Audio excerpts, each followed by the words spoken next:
La célébration de la 129e édition du pèlerinage marial de Popenguine m'offre l'agréable occasion de vous transmettre les sincères salutations de son Excellence, le Président Macky Sall, à l'ensemble de la communauté catholique de la sous-région et plus particulièrement du Sénégal.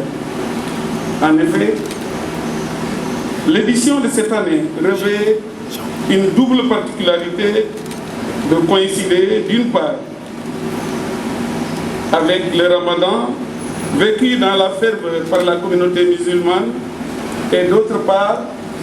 avec le 25e anniversaire de la venue d'un saint, le pape Jean-Paul II au Sénégal. Voilà autant de raisons de bénir le Seigneur pour les merveilles qu'il accomplit pour notre pays et dont Saint Jean-Paul II disait, à l'occasion de sa visite pastorale au Sénégal en 1992, je le cite, « Il a donné au monde un bon exemple de convivialité. » Fin de citation. Ainsi alors, le Saint-Père se réjouissait avec une joie véritable de la communion fraternelle entre chrétiens et musulmans du Sénégal qui, disait-il, vivent un parfait dialogue. C'est d'ailleurs ce qu'il rappelait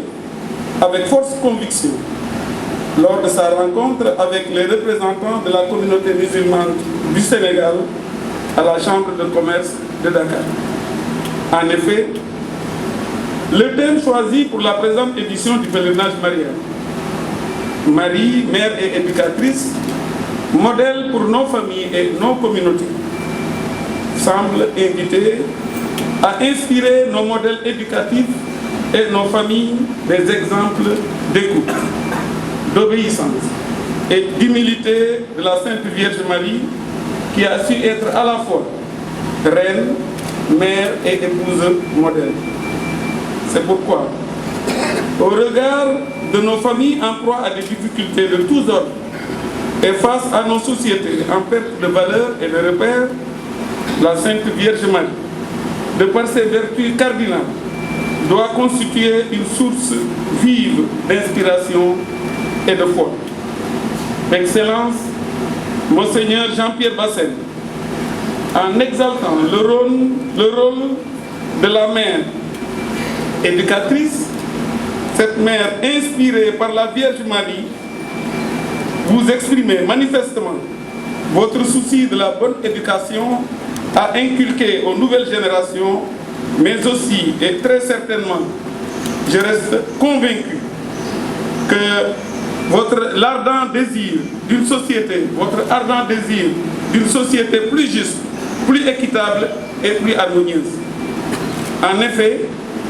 en contemplant avec admiration ces fidèles venus d'horizons divers et des milliers de marcheurs ayant bravé la chaleur, la poussière et le vent pour venir se prosterner aux pieds de la Vierge, on ne peut manquer d'être rassuré par cette image d'une jeunesse disciplinée,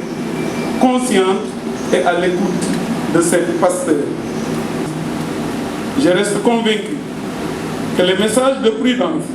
et de discernement face aux sirènes de l'intolérance, des extrémistes, du racisme et de la haine seront bien assimilés pour préserver encore notre pays des dérives du terrorisme et des guerres fratricides. Car,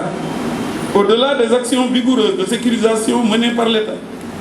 il importe pour nos communautés religieuses de poursuivre